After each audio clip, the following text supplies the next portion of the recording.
Saludos desde Roma, la ciudad eterna, el centro de la cristiandad, este lugar que amo tanto, como saben ustedes, y donde tengo la oportunidad de participar de un congreso sobre los derechos religiosos de los católicos, cómo son violados en países como los que antaño o hasta hace poco o aún hoy se reclaman cristianos, ¿no? Toda Europa, Europa occidental y también en algunos casos en América Latina. Pero obviamente toda ocasión para venir a Roma es una ocasión, como he señalado, para volverse a renovar en el amor a Pedro y volverse a renovar a través de las devociones habituales. Una de mis favoritas, además de recibir la confesión en alguno de los confesionarios de la Basílica de San Pedro, es esta ocasión magnífica de poder rezarle al Señor en la gran capilla de adoración permanente que se encuentra en la Basílica de San Pedro. No quiero dar la impresión, no es adoración permanente en el sentido que no estoy seguro si durante la noche la comunidad de religiosas que vela por la oración continúan rezando. Cuando yo he llegado en alguna ocasión muy temprano en la mañana, la capilla lateral que se encuentra mirando el baldaquino, es decir, el altar principal de San Pedro, en el lado derecho, y que tiene unas pesadas cortinas para que el ruido de los turistas que van y vienen al interior de la basílica enorme no perturbe quienes quieren adorar al Santísimo Sacramento en esta capilla lateral, ¿no?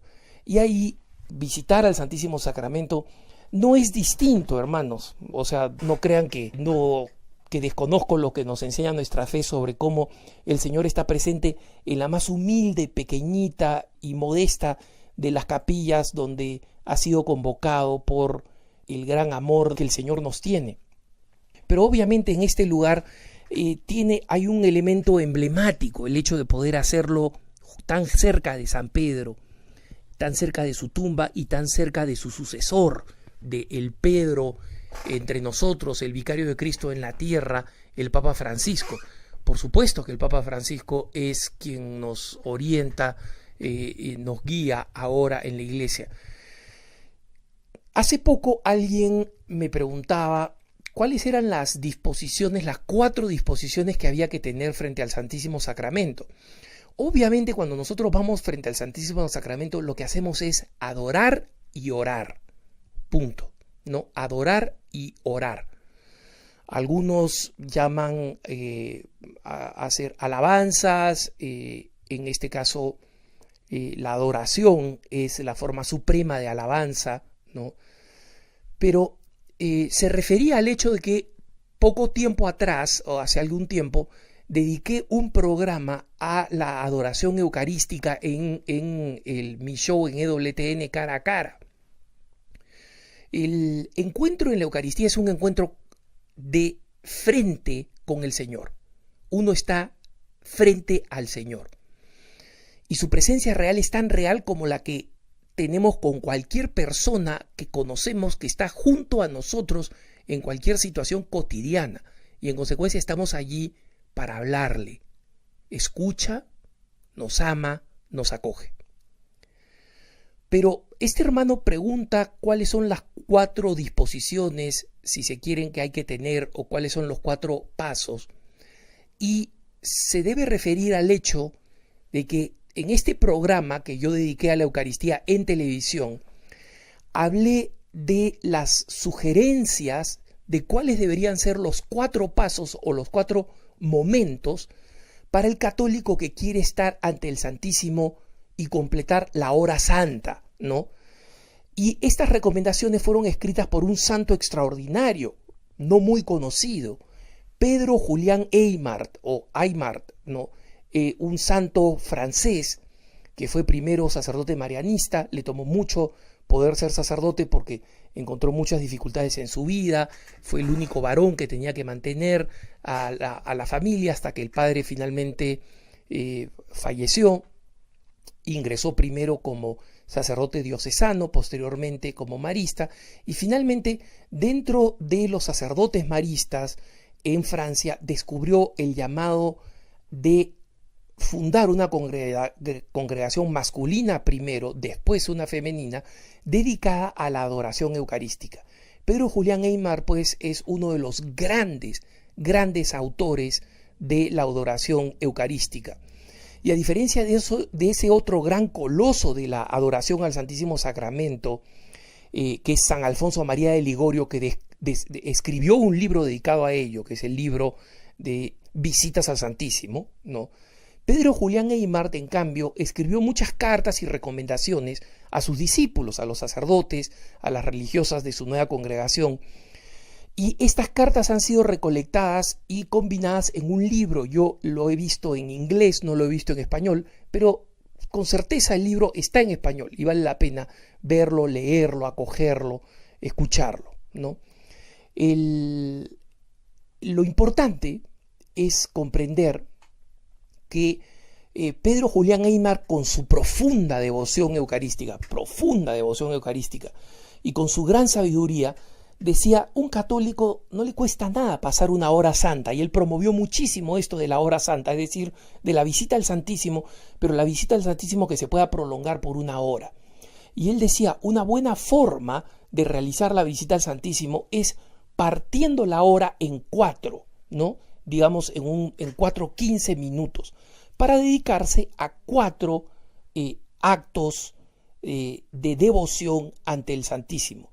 Y supongo que los hermanos que me han pedido estos 4 pasos lo piden porque quieren saber lo que sugiere Pedro Julián Aymar. Por si acaso, no es una obligación de la Iglesia, no es la forma oficial de visitar al Santísimo Sacramento, pero las recomendaciones de un santo de la talla y de la devoción eucarística de Pedro Julián Aymar, que entre otros fue el director espiritual y el que convirtió profundamente a la fe a Rodin, el escultor del Pensador.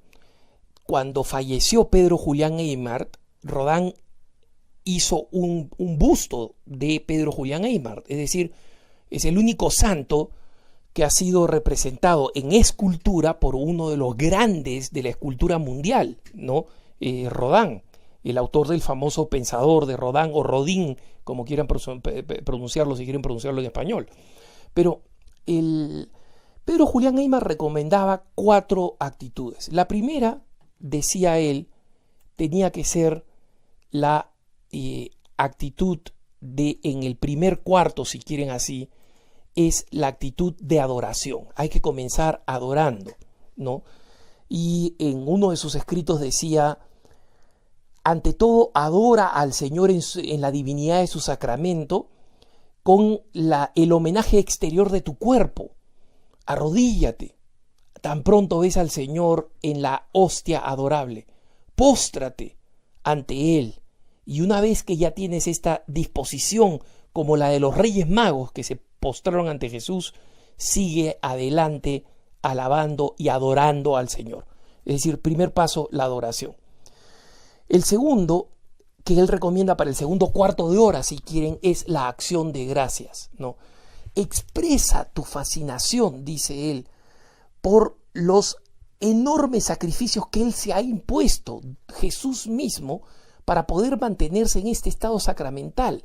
No le ha bastado con hacerse hombre, decía Pedro Julián Aymar, sino que además se ha hecho un pedacito de pan que está allí vulnerable, dispuesto a escucharte, dispuesto a estar ahí, dispuesto a quedarse solo, dispuesto incluso a ser ultrajado por todos aquellos que han agredido la Eucaristía, la han arrojado al piso, la han utilizado para actos satánicos a lo largo de la historia. Ese es el amor de este Señor, y por eso es que tienes que de todo corazón darle gracias. La tercera disposición que él señala, y que es una disposición natural que viene, si quieren, después de dar gracias, es la reparación. Repara, pide perdón por todos los que han ignorado la Eucaristía, por todos los que dejan al Señor solos, por todos los cristianos mediocres que les molesta ir a pasar un tiempo frente al Santísimo Sacramento, por todos los que lo ignoran, por todos los que lo blasfeman de Jesús, por todos los que se burlan de Él, por todos aquellos que han sido redimidos por Él, pero no hacen más que burlarse, vilipendiarlo, ridiculizar a Jesús y a sus creyentes. Pide perdón, y pide perdón también y haz actos de reparación por tus propios pecados. No creas que nosotros somos los buenos y todos los demás somos los malos, porque esa es la actitud del fariseo que no salió redimido de la oración en el templo cuando el publicano pedía perdón. Repara, ofrece al Señor, diciéndole: lo poco que yo te puedo ofrecer con mi oración por reparación de todos los daños, te lo traigo aquí. Y finalmente, en el último cuarto, los últimos 15 minutos si quieren, ¿no?, él sugiere obviamente algo tan importante, ¿no?, la petición. Y por supuesto, en el tratado sobre la presencia real, estas cartas, esta colección de cartas, Pedro Julián Aymar hace unas sugerencias. Comienza a rezar por el Santo Padre, por toda la Iglesia, por el don del sacerdocio que nos permite tener el Santísimo Sacramento. Reza por tu propio obispo para que sea cada vez más celoso y más entregado. Pide para que hayan más vocaciones. Pide por la devoción de los cristianos, para que los cristianos no se vuelvan fríos, ¿no?, y para que cada vez más cristianos se comprometan a dedicarse a la evangelización. Estas son las grandes recomendaciones de Pedro Julián Aymar que nosotros ciertamente podemos muy bien y con mucho fruto poner en práctica. Que tengas un buen día.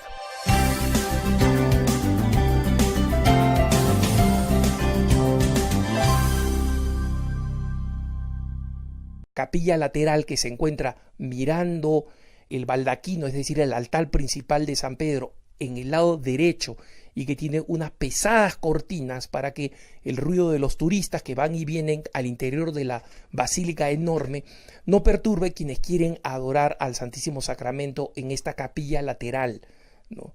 Y ahí visitar al Santísimo Sacramento, países como los que antaño o hasta hace poco o aún hoy se reclaman cristianos, ¿no? Toda Europa occidental y también en algunos casos en América Latina. Pero obviamente toda ocasión para venir a Roma es una ocasión, como he señalado, para volverse a renovar en el amor a Pedro.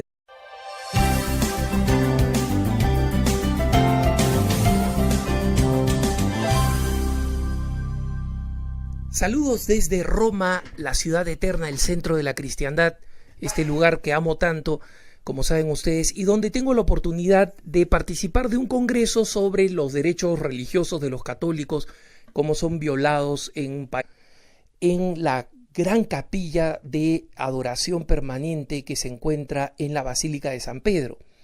No quiero dar la impresión, no es adoración permanente en el sentido que no estoy seguro si durante la noche la comunidad de religiosas que vela por la oración continúan rezando. Cuando yo he llegado en alguna ocasión muy temprano en la mañana y volverse a renovar a través de las devociones habituales. Una de mis favoritas, además de recibir la confesión en alguno de los confesionarios de la Basílica de San Pedro, es esta ocasión magnífica de poder rezarle al Señor